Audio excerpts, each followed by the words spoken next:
Welcome to part 3 of how to start and grow a successful video production company. I'm Drew Hall. I'm the CEO and owner of a video production agency called Craft Show Digital. If you're just now catching up for the first time, this is a multi-part series. And one of the requests was that I make the episode shorter. So I'm going to do my best to make this episode very succinct. So sit down, strap in, hold on. We're going to crash through it. So in part 2, we talked about easy ways to help you jumpstart finding clients. We also gave you a formula to help you launch those videos. So once you found some clients, an easy way to take your revenue up. For us, we use that formula to grow from about 5K per month to about 10,000 per month. So the way that we did that is that we were able to track our monetary status. We tracked our budget very well, and we knew what our profitability, let's call it P&L, if you will. You've probably heard that term before, but in the terms of P&L in the business, that's very important. But also we want to consider the P&L, which stands for profit and loss. We understand the profit and loss of a project, and that will help you understand where you should be. So sometimes projects will be 30%, meaning you'll make 30% of what you bid out. Ideally, you want to be between 40 and 50%, if not higher. It won't always be 100%, but the more percentile you have, that means more profit in your pocket. So that's what we're going to go over today, and we'll go through it. Now, I know that seems a little bit boring up front, but I assure you, if you can start these practices now and start incorporating them now, not only will you have more fun because you'll have a better understanding of what you can get away with the budgets that the clients give you or what you propose, but you'll also generate more revenue, i.e. more profit down the road, simply because you know where your numbers might be. You know exactly where they're going to be and how you're going to be able to pull this off. It also helps when communicating to the client. One of the biggest things I hear from lots of different business owners, especially in video production space, is when they go talk to someone, the challenge they have is that the client nitpicks the budget. This this alleviates some of those challenges. So straight up and down, we're going to go through it. Now, that said, it's Excel or spreadsheets in general. This is not Excel. I use Google Sheets because I find it very easy to amend things on the road if I have to. So I will tell you, this will be Google Sheets. But the upside of that is I'm going to share a template with you. I'm going to share a budget that we have developed over, it's been 7 years now, 6 or 7 years, that we've developed over that time. We refined it multiple times. I took out the stuff that may not be pertinent to you. There's no trade secrets there, any kind of that kind of stuff, but it's just not necessarily relevant to this conversation. But you can take this budget and you can take the formula we gave you last time and how to find clients in the other portion of it. And I assure you, if you incorporate some of this, you will see profitability. You will see that your projects are more profitable and your videos make you more money, which then means you can buy more gear. So one of the complaints I had is that I thought this was a gear channel. It is a gear channel. I'm just telling you how to buy more gear, a better way of doing it if you want to approach it that way. So back in the movie world, I used to break down budgets for a living. So I was very fortunate when I was young. I had a producer hire me to learn how to break down movie budgets. And he's super successful now. So his process of the way he taught me to break down a budget and put projects together was extremely important. I didn't fully understand it at the time, but I do now. I would use that same skill set when I was producing my own films and was able to make those profitable and keep them under budget and really raise the production value. So I had really good looking videos for very little money. And I know that's a very popular thing to search on YouTube, but I'm just giving you a heads up. There's a lot of sweat equity that goes into it. If you really want good production value, you're going to spend some money, but you don't have to spend all the money to cheat it. And certainly a brand new camera is not going to do it. You can get great looking content with almost anything. But if you know where your budget is, you'll know that you can rent lenses, or you can add a costume designer, or you can bring in a production designer to help you art direct, or whatever it is. This data is critical. Having this budget data is critical to have mapped out before you go into a meeting with the client. That way you can stand firm. You can answer their questions, which will bring a level of assurity to them and will help you close a deal even faster. I promise it'll be the fastest close you've ever gone to. So I'm going to go to the sheets. So if you're just listening to this, you're listening on the podcast version. The link for the sheets is, of course, in the description of both the YouTube video here and in the podcast description. If you would like to watch me go through it, again, might want to come over to the YouTube side. If not, feel free to listen along. Open the link at your leisure. Look through it as we go. So let me get the screen sharing going here. No one likes a boring presentation. Screen. Let me select the right tab. There it is. Cool. So I am sharing the tab with you guys, just confirming this there. There it is. All right. So I've zoomed this in because I'm an old man and I need to be able to see these things, but I'll show you an overview. So what we have is a 2-page budget. On this side is where you plug in your numbers. And if you remember 2 episodes ago, or this is your first time listening, I just gave us a flat mixed rate of $50. And so an adjusted mixed rate is basically saying that some things, if you're really itemizing it out, might only cost $25 an hour, and some things might cost $100 an hour. So the average of those two is 50 roughly. And that's where we've come to terms with this. So I'm using $50 an hour as a metric just to help keep this process very easy, because as you know, math is hard. Spreadsheets, not so bad once you build them out. And I'm cheating and giving it to you guys and gals and folks. So you have the overview piece here, which is the budget itself. It has lots of extra pieces in there, lots of other things you may add as you go. I'll go through most of it and we'll put one together and see. And then it also has an output. That's my buddy Scotty's head. Just a reminder to replace the logo. You can plug your own logo in here, so it's built for it. You can right click and replace it. Anyway, you can go through and do that yourself. You can plug in the client information that you need, a little description of the job. We'll go over some of that when we get to it. But this will get populated for you. And there's 2 columns here. If you wanted to do a high and low, sometimes I do a part 1, part 2 video, meaning maybe we're going to do a video in the first 6 months of the year, and then we're going to do a video in the next 6 months of the year, or maybe we're doing a video in Q1 and they want to do another one in Q4. It just lets me show them the total value. It'll calculate the bottom for you and add it all together. I do suggest, I have a note here that says a 5% surcharge for credit card purchases. You'll want to mark up that or do the 5% if you're going to take credit cards. If you only take checks or cash, if you're that lucky, then don't worry about it. But most of the credit card companies are going to charge you 3%. And by the time it's done, that extra little 2% covers the headache, because I assure you it can be problematic at times. So let's dive in. So here we are. We have a project. We obviously can go in and type in our client name, and we're just going to say Bob's Diner. I got to zoom this back in, guys, because again, old man eyes. Where's my Zoom key? There it is. Pop. All right. So we have Bob's Diner. Project name, we're going to call it Bob's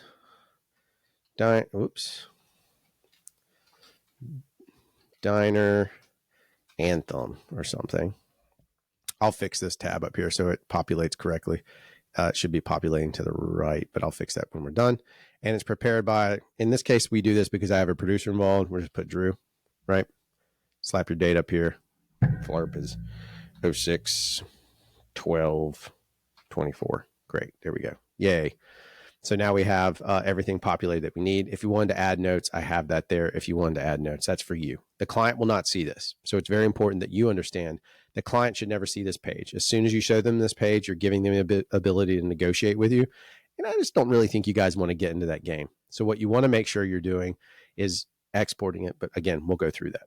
Project management, let's just say we're just doing one project. We're not going to do a low and high because you get the basic idea, but we're just going to do one project here. So project management, that's the amount of time it takes for you to set it up. So let's say for you to do a video, you met with the client and then you needed to figure out the shooting dates and all that. So total time of you just talking to the client, kind of like pre-production, but total time of you talking to the client and organizing all that, let's just say it was 5 hours. So if you plug in 5 here, boop, $250 automatically populates. And you'll notice, whoa, that was fast. You'll notice that it's also populating down here. I have the credit card fee added on. So there it is if they're paying by credit card, right? And I'll show you what happens if they're not. Not a big deal. Creative concepts, maybe you're charging something, maybe you aren't. In our case, I feel like a good standard for creative concepts is about 5 hours for a docu-style type piece. You might do a little research, come up with some themes, whatever else it might be. Copywriting. Now, copywriting would come in. That is if you're writing a script for them to say. You'll figure that out, what you need to charge hours-wise. But in brand anthems, we let them say those words. So really the copywriting, I don't really worry about it because I bring those questions as part of project management development. I'm not going to storyboard in this particular instance. Administrative, yes. So I'm going to have an admin of this. I have to bill it and I have to make sure it gets to them. So this is just time that you're setting aside to say, okay, I've got to manage this project 2 hours because it's not much. And frankly, I don't do quarter hours or any of that kind of junk anyway. Now, if you remember in the formula that we talked about, we do a half-day minimum. So no matter what, they're stuck with at least 5 hours. So we know that we're going to have a director. Plop, that's 5 hours. And then we're going to have a field shooting. We use the word field shooting because that could be your director of photography. It just could be another camera op. But we kept field shooting in place, and maybe I'll change it. But I kept it in place because you might want to combo those. Maybe somebody else is there to help you. If not, it's just you. Guess what? We call that expertise cost. So double down. There you are, $500, right? Right out of the gate. If you feel like you're going to need a first AC, second AC, you can plug it in. And again, just a reminder, all these rates are the same. That's not always the case. I do not pay my first AC $50 an hour. They make sometimes more, sometimes less. Depends on the project. I do not pay my directors all $50 an hour. But this is just a reference point so that you can explore this and develop it where you need it. Do we need hair and makeup? No, they probably can't afford it. Wardrobe, probably can't afford it. Art direction, definitely can't afford it. Now, I will argue that you could make an argument to give yourself a key grip or a gaffer. Your choice of what you might need. I'm just going to say we're going to do a gaffer. We're going to give them 5 hours. They're going to be there. They'll show up at call time. They'll wrap at the same time. No big deal. They're local. Do you need a production manager on this shoot? Not really, because you're there and you're handling this. Again, we're doing a very small shoot. We're keeping it simple. Don't need a location manager. Again, I've given you a budget that is enough to make a short film, like a very in-depth short film. Craft services involved. The whole thing is tacked into this budget, as you can see here. So crafty wise, we want to make sure that we have water and snacks and whatever. There are, let's say, 4 crew people present. So what we will do is we'll just say each person gets about $12. So we'll just do 4 and that'll be $50. Plop. Client pays for that stuff. I don't charge for travel unless it's outside of about 75 miles. So anything outside of 75 miles or anything above 75 miles, I will charge some travel time for. In this case, let's just say it's a local spot. That's where your most revenue will come from anyway. And we don't need it. There's no location fees. We don't need any props. Camera rental. Now, this is very important. It doesn't matter if you paid off the camera or not. I suggest that you find a modest number, not a greedy number, but a modest number that makes sense for you, that every time your camera goes out, every time you put a quote together, if you notice, we're not putting a huge kit rental fee in here, right? This is just a fee to pay for depreciation of your equipment. You're not trying to get full rental house rates. Sometimes that works, sometimes that doesn't. But again, if you're trying to start a company and you want to grow it, my suggestion is that you put a simple fee. I would do 3 hours. So that'll come out to $150. So that means on that shoot, you're going to take 150 of that. And if you're smart, you take that 150 out of your budget and you park it and you say, that's paying for my camera, so forth and so on. Did I put that? Oops, that's in the wrong spot. My bad. It goes right here. So it goes into camera kit. Bloop, done. That's for a camera you own. If you're going to rent something outside of it, like a different camera, that's where this quote would come in right above it. Production equipment, grip and electric. I add that if it's not my personal gear. One thing that I found is that you've already have your personal gear in play. If you already have lights, you already have that.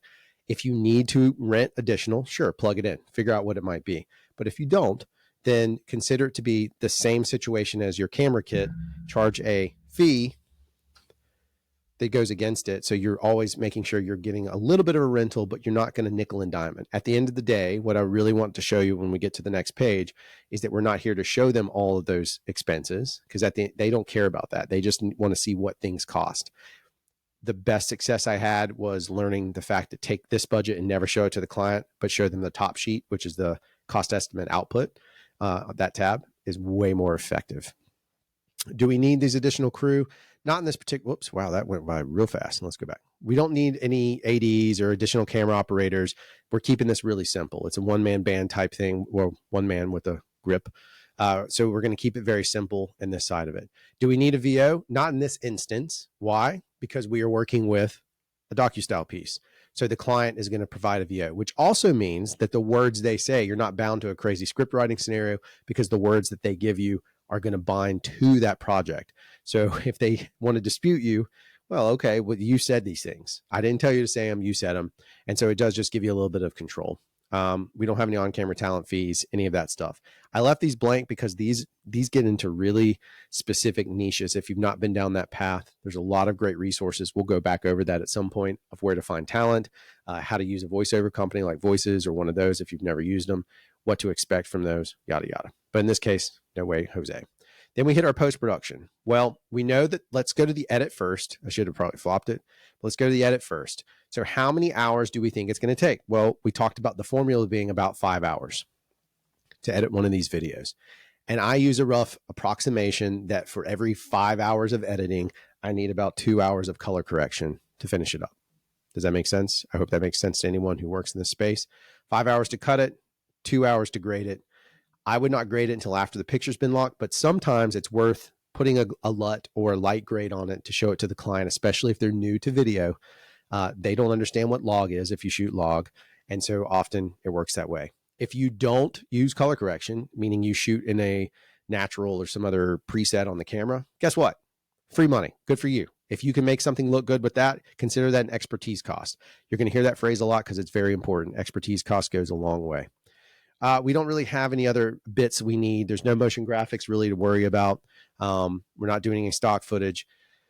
So this is an important one to consider. So there's 3 right here, rows 61 through 63. For those listening at home, it reads data storage, unarchived fee, recall editor.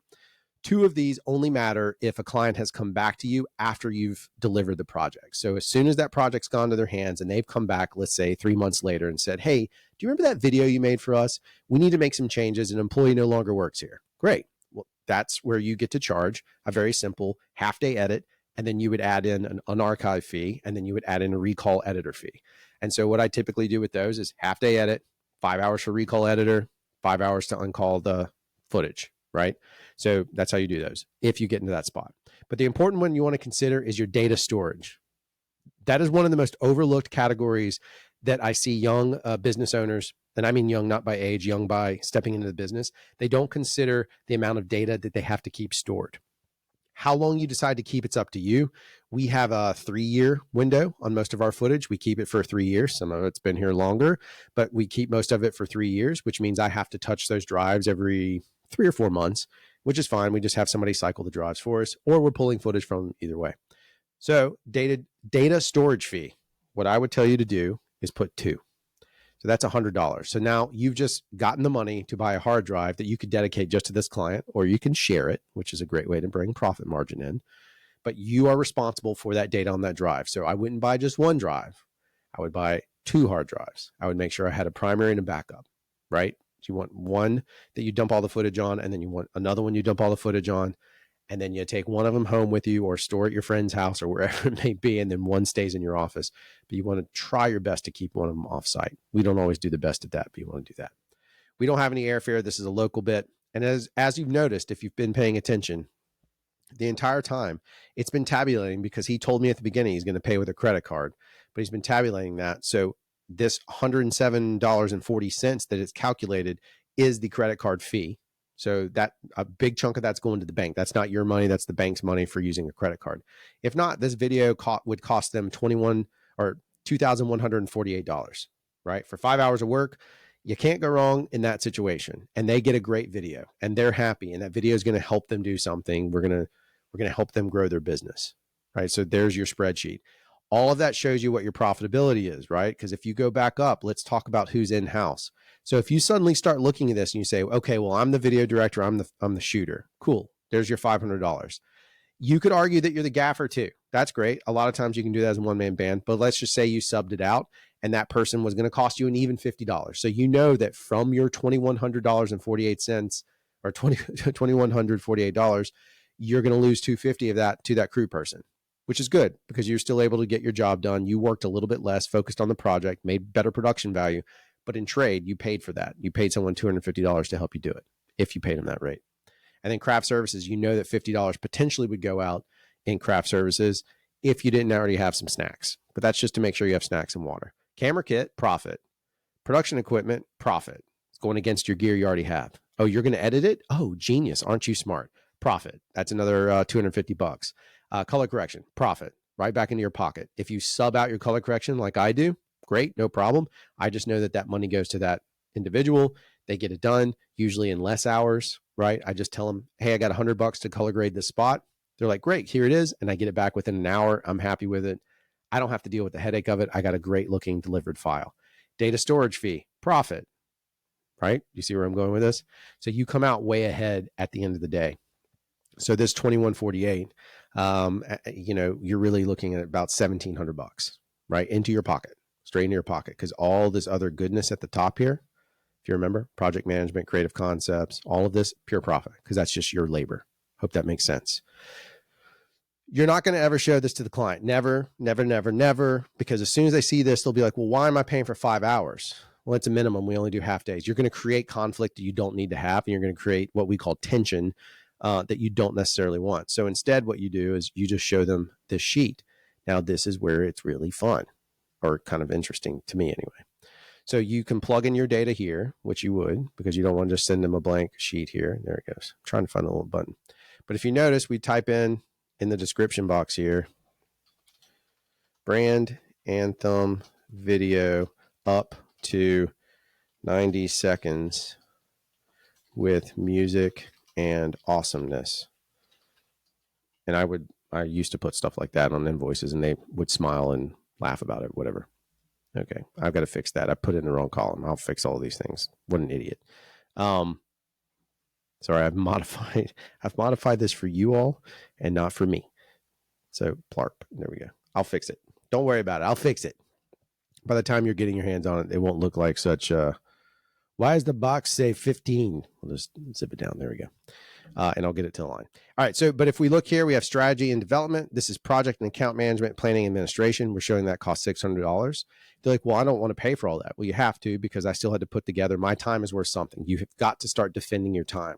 The number one thing I see happen is people put together videos and they just give them this number for the content creation, so that they're only showing $1,000, and they've lost all this labor and they've lost all this post-production money. And they're just saying, well, I'll just do it for $1,000, because they panic. You can't. You got to stand strong in what you're going to do. Every business in the world has admin fees and administration and project planning. That is exactly what that money's for. You are worth it. You should get paid for that time. Obviously, content creation and production services, that is making your video. That is exactly what it is. Creating, filming, and capturing video or still content includes talent fees. Well, what about the talent fees? Well, we don't have any in this instance. So you might tailor that and take it out. I'm leaving it in for now. Post-production, editing, motion graphics, and music editing. So they understand. Most people won't know what color grading is, so you don't have to tell them a whole lot of that. If you decide to show them a log video, you might need to explain what color grading is going to be. Show them an example of it if you have one. If not, I would suggest showing them something with a LUT or a very gentle grade on it before you've given the final grade, if that's what you're working on. Talent. Voiceover, talent, performers, there's none, so we don't have to worry about it, because the fun part is you can spin the language here to say, well, it's because you're the talent. You're going to be on camera, and they should already know that, but it's just a nice reinforcement to make them feel good, and they're inevitably going to make a joke about having a trailer or whatever, because that's what they love to do, but somebody will say that joke, and you just got to smile and laugh with it, because it's coming. I assure you that. Additional expenses, and that's where this stuff stacks in. Now, I have the post-production money up here, but this is additional expenses of what you're going to pull from rental car, other things. And they're going to say, what's that $107? This is what you get to do. You get to say, oh, that's the credit card fee. Do you think you're going to be paying with a credit card? If not, I can give you a 5% discount. Well, what do you mean 5% discount? That's what it would cost if you don't pay with credit card, and then Control Z. That's what it would cost with a credit card. Does that make sense? Chances are they'll cut you a check, which is much better for you. Either way, you get paid. But there you go. They get their money out of it. Now, the only other thing about this that's really important is understanding how to set it up. It's not hard. Look, you can change this language down here. Ours says Gulf Coast. You're going to have to change that because you're not on the Gulf Coast unless you are. You can change all the stuff. Craft Show's name. I'll clean this up before I get it to you finally. But the other side of this is I sometimes don't put this talent column. So if there was a column you didn't want to show, if you highlight just the numbers, right click, go up to hide rows, the numbers will still be there, but it hides it. So it just tidies it up. So it's a nice clean thing. Also, same thing here. We're not doing two different projects, right? So you can delete that out of it and it just looks like empty space. But let's jump back and just say that we were doing a bigger version of this project. So you gave them a low estimate, high estimate. So let's just say we're doing a bigger version and they're going to double down on some things. You're going to shoot for a full day, or you're going to shoot for 2 days to put this together. I'm just plugging in the numbers, by the way, for those listening at home. So I did 10, 5, and 4. The creative concept doesn't really have to change because it's still a brand anthem. Administrative might go up because you might have a little bit more. And obviously project management is going to go up because you're going to have to manage more. You're talking about a 2-day shoot. So let's go in here. Now, 2 days, roughly, we use a 10-hour day in the commercial world. So you're going to say 20 hours. And then you're going to have your camera operator. Even if it's you, doesn't matter. That's called expertise. If you can direct and film, you should get paid for it. You're still going to bring whoa, sorry about that. You're going to bring your good buddy, your gaffer with you. Craft services, right? You're still doing 4 people, except it's 2 days. So the craft services rolls over to 8. Does that make sense? Okay. It's 4 people, 2 days. That'd be 8.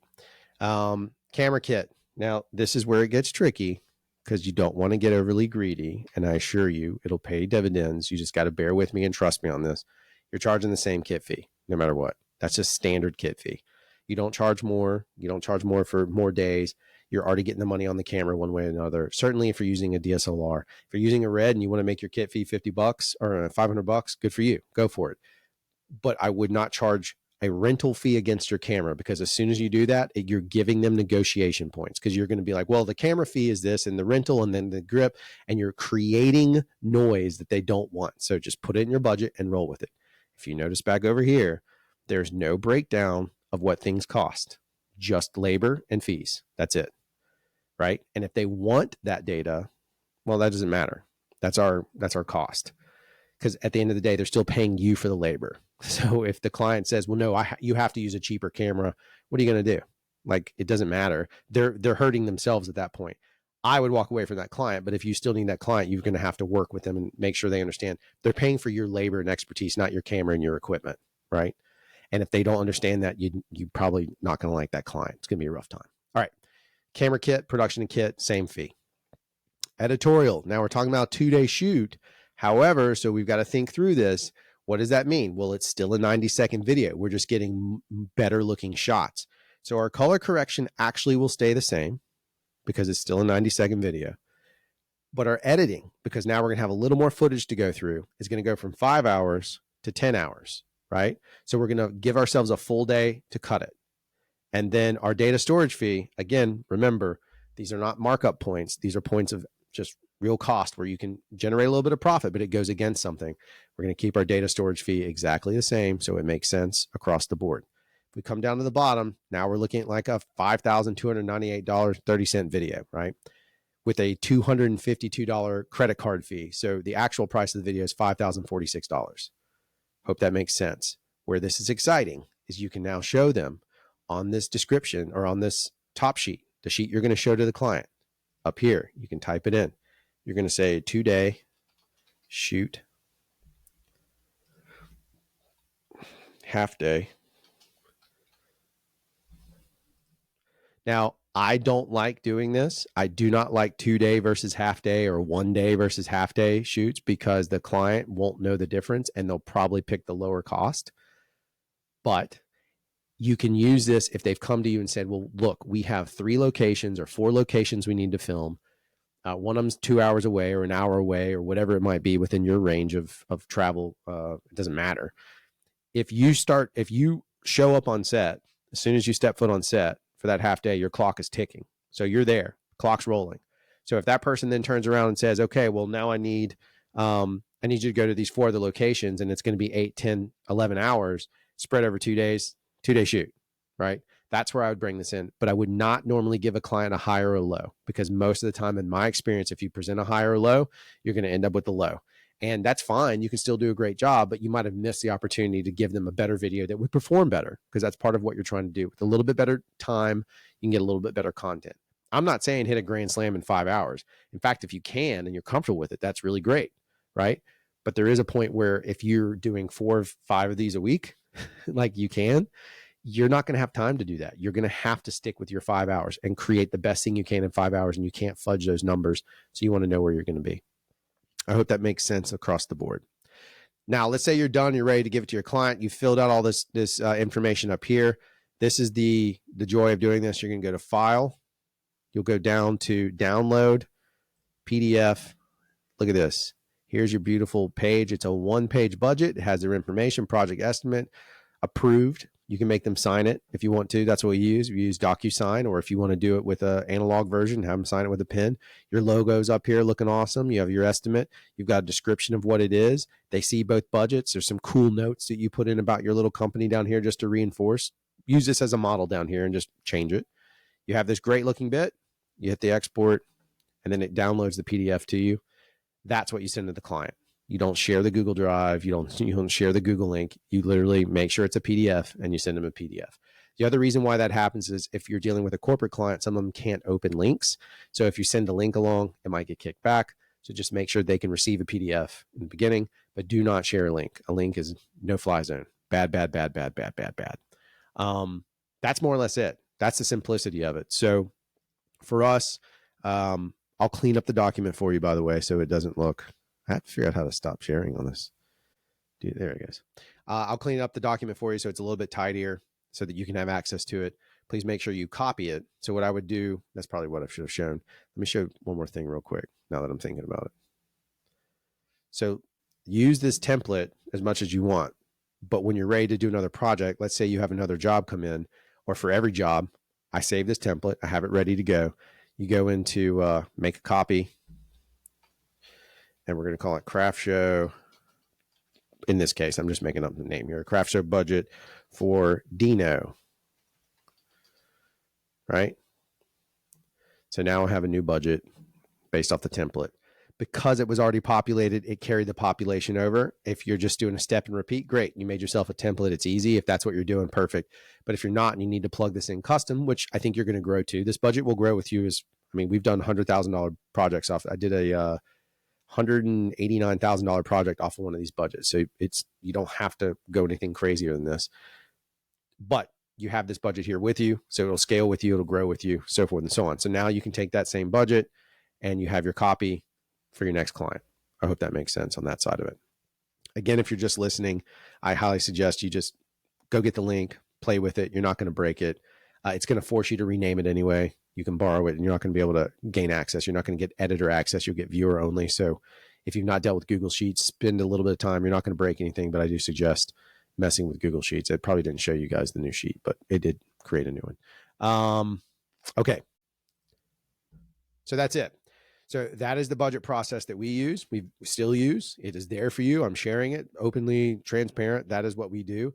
Plug in the rates as you go. I do suggest that you do your best to find your best blended rate, meaning it's the mixture of your highs and lows. I suggest you work off of a blended rate. It makes life a lot easier for you and your team. When you go to an outside vendor, if you want to mark them up $5, $10 per hour, that's fair. 10%, whatever you want to call it. That's fair to do, but just make sure that you plug their number in there, knowing that you're going to have an expense coming out of it, right?